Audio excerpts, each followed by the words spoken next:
Hello friends, welcome to my channel Cinemascope. আমি শঙ্খ। আজকে আর একখানা সিনেমার টিজার নিয়ে আমরা কথা বলবো। সেটা হচ্ছে ব্যাটল অফ গালওয়ান।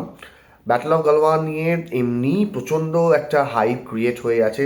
সেটা হচ্ছে সবার প্রথম হচ্ছে যে আমাদের সকলের প্রিয় সালমান খান এই ছবিতে আছেন, এবং মানে after the disaster of after the disaster collection of Sikandar, সবাই ধরেই নিয়েছিলেন যে প্রতিটি মানুষ যে সালমান খানের হয়তো আর কামব্যাক তেমনভাবে হবে না, কিন্তু সালমান খানের কামব্যাক কি সম্ভব ব্যাটল অফ গালওয়ানের হাত ধরে?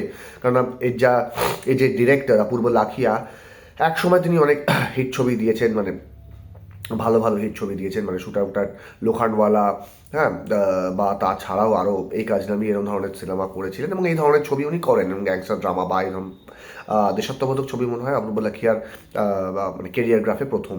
But Apurba Lakhia is a good director, but Salman খানের কি এই ছবি দিয়ে কামব্যাক হবে? এবার চলে আসে আমরা টিজারের একটা রিভিউ গোছের একটা আলোচনায়। সেটা হচ্ছে যে প্রথমেই শুরু হচ্ছে টিজারটা, ব্যাকড্রপে একটা ভয়েস ওভার শোনা যাচ্ছে সালমান খানের। এবার ঘটনা হচ্ছে, আমরা একের পর এক ওয়ার মুভি দেখছি। লাস্ট ছবিটি ফ্লপ করে গেলেও, বাট স্টিল ছবিটির টিজার বা ট্রেলার যেরকমভাবে ডিজাইন করা হয়েছিল, 120 বাহাদুরের কথা বলছি আমি, বা তার আগেও যদি আমি বলি, শেরশাহের কথাও যদি বলি, বা বিভিন্ন ওয়ার মুভি যে ছবিগুলো হচ্ছে, প্রতিটা ছবির মধ্যেই না, বা উড়ির কথা যখন বলি, যখন ভিকি কৌশল বা সিদ্ধার্থ মালহোত্রা কিংবা ফারহান আখতার ওই ক্যারেক্টারটা না, ওই ক্যারেক্টার রোল প্লে করার জন্য না, তারা পাগলের মতো অভিনয়টা করার চেষ্টা করছেন।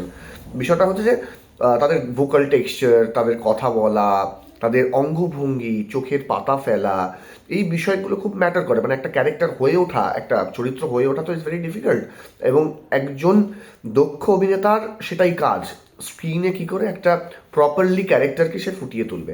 এবার বক্তব্য হচ্ছে, সালমান খানের যখন ওই ভয়েস ওভার দিয়ে যখন এটা ড্রোন শট থেকে ঢুকছে পাহাড়ের মধ্যে দিয়ে, ভয়েস ওভারের মধ্যে এবং তারপরে তার হেঁটে আসা সেই এক বিষয়টা না কোনো না কোনোভাবে রিফ্লেক্ট করছে যে একটা হিরোইজম, আমি 400 জনকে মেরে তো দিতেই পারবো, এরকম একটা ব্যাপার, বা 4000 জনকে, 4000 জন আমার কাছে কি এই, কেসারির ক্ষেত্রেও যখন আমরা দেখেছি, অক্ষয় কুমার কিন্তু ওই ক্যারেক্টারটা হয়ে গিয়েছিলেন, যে যে ওরম একটা ক্রাইসিস, এমন একটা জায়গায় ওই কয়েকজন ভারতীয় সৈনিকরা দাঁড়িয়ে আছে, পেছনে মানে ব্রিটিশ সৈন্যরা ব্যাকআপের জন্য থাকলেও তারা আসছে না, কিন্তু উল্টো দিক থেকে আসা সৈন্যদের রুখতে হবে। তো ওই যে একটা অ্যাগ্রেশন, ওই একটা ক্যারেক্টার হয়ে ওঠা কিন্তু অক্ষয় কুমারের ক্ষেত্রেও আমরা দেখেছি ক্যারেক্টার রোল প্লে করতে। অজয় দেবগনের ক্ষেত্রে তো ছেড়েই দিন, এরা ওয়ান মুভি তো করেইছে।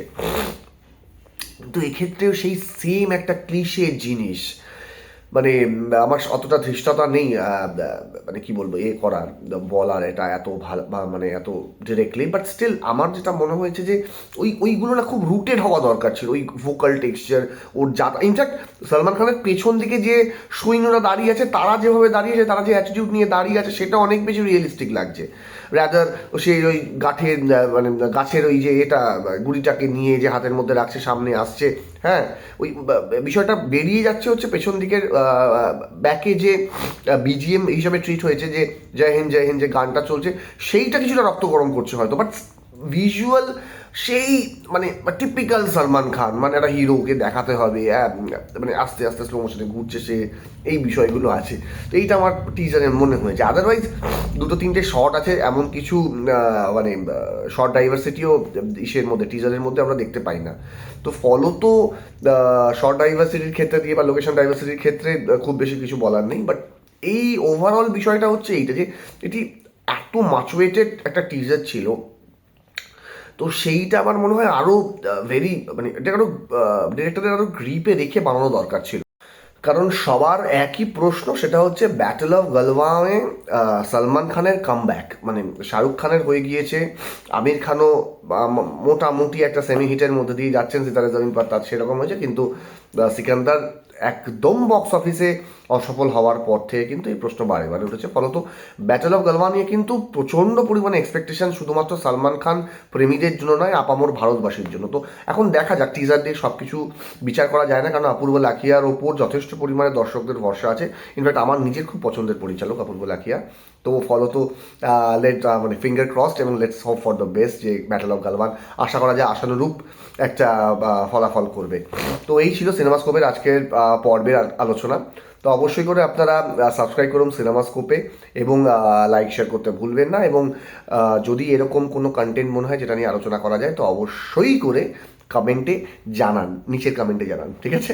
চলুন আজকের মতো বিদায়, আবার পরের এপিসোডে অন্য কোনো টপিক অন্য কোনো কন্টেন্ট নিয়ে দেখা হবে। টাটা।